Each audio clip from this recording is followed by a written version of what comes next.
Hello and welcome to 365 Days with mxmtoon. I'm Maia, a singer-songwriter, video maker, Oakland native, and expert gamer. I am also a big history nerd. I love untold stories, gross facts, hidden secrets, and anything weird, dark, and funky from the past. Every day for the next 365 days, I'm going to share one of my favorite deep cuts with you.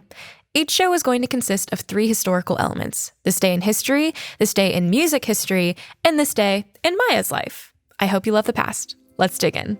It's 365 with mxmtoon. New facts every day, so don't leave too soon. I'm gonna teach you stuff, no it won't be tough. Gonna go a year till you've had enough. It's 365 mxmtoon.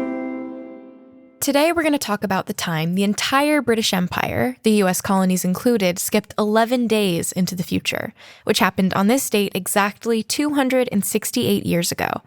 No, they didn't collectively hop into a time machine, but they did switch up how they kept track of the passage of time, converting from the Julian calendar to the Gregorian one that we still use now.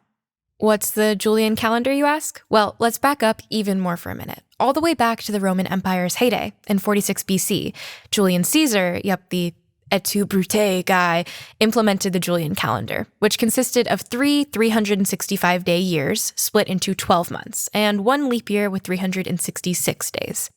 This was a departure from the Roman calendar, which had 355 days with an occasional extra month stuck in between February and March. Though the Roman calendar should have done a pretty good job of aligning with the seasons, politicians like to use the arbitrary extra month to their advantage, lengthening their own terms or shortening their opponents'. Imagine what that would be like now.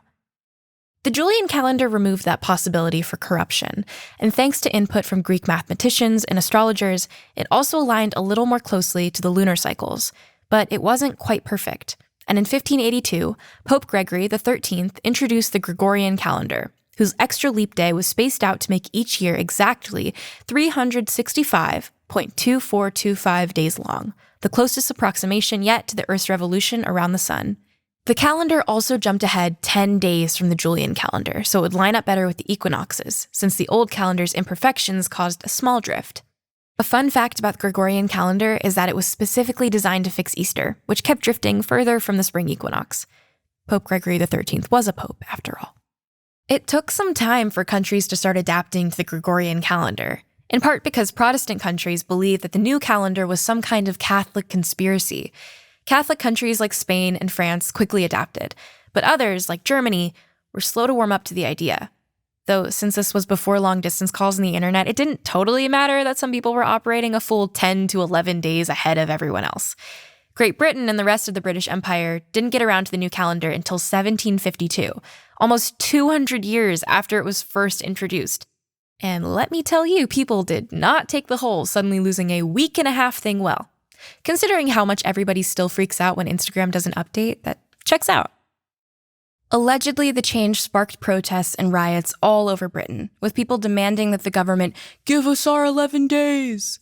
Civilian mobs reportedly ran rampant all over the country. People were losing their minds over the possibility of messed up wage schedules, missed birthdays, and shifted festivals. There were also reportedly some people who worried that the new calendar meant their lives would be a full 11 days shorter. Relativism was not really a thing in the 18th century. Plus, there's that whole aforementioned Catholic conspiracy thing. These supposed protests, dubbed the calendar riots of 1752, have been long-held urban myths. But historians say that's just what they were, myths. Though the concerns about shortened lifespans and lost wages were very real, reports of widespread calendar-related unrest were probably overblown. There was, however, a lot of political tension over the changing of the calendar, with the ever-fighting Whigs and Tories taking up their usual opposing sides. The Tories, who were against the calendar change, used the famed "Give us our 11 days" line as a campaign slogan. Historians think that the riot stories actually stem from a famous 1755 painting by William Hogarth called An Election Entertainment, which depicted a rowdy Tory rally with that slogan written on a campaign banner. Sometimes art is just art. In fact, some people didn't mind the new calendar at all, like Benjamin Franklin, who had to deal with the change in Philadelphia. He seemed to dig it, writing at the time, It is pleasant for an old man to be able to go to bed on September 2nd and not have to get up until September 14th. I mean, I do like sleeping in." Or something along those lines. Eventually, everyone got used to the Gregorian calendar, which we still use to this day.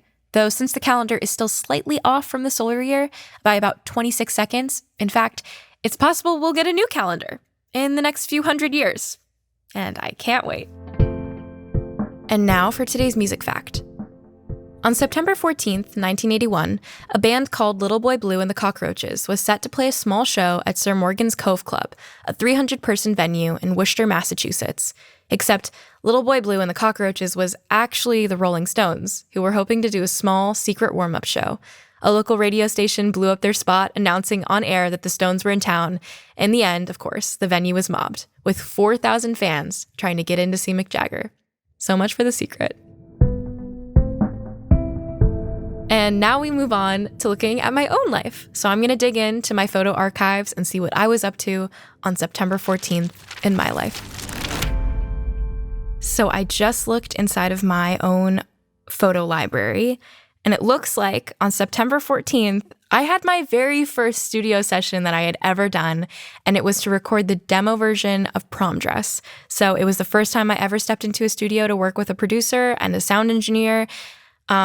And now I'm here making music full time. So you could say it worked out for me. But yep, that's what I was up to. I wasn't expecting anything exciting, but I guess I was doing something pretty exciting. And that wraps up this episode of 365 Days with mxmtoon. Thank you all so much for listening, and I'll catch you on the next one. It's 365 with mxmtoon. New facts every day, so don't leave too soon. I'm gonna teach you stuff, no it won't be tough. Gonna go a year till you've had enough. It's 365 mxmtoon. Thanks for listening to today's episode of 365 Days with mxmtoon. Make sure to subscribe wherever you listen to podcasts and follow along with us on social media at 365 Days mxmtoon on all platforms.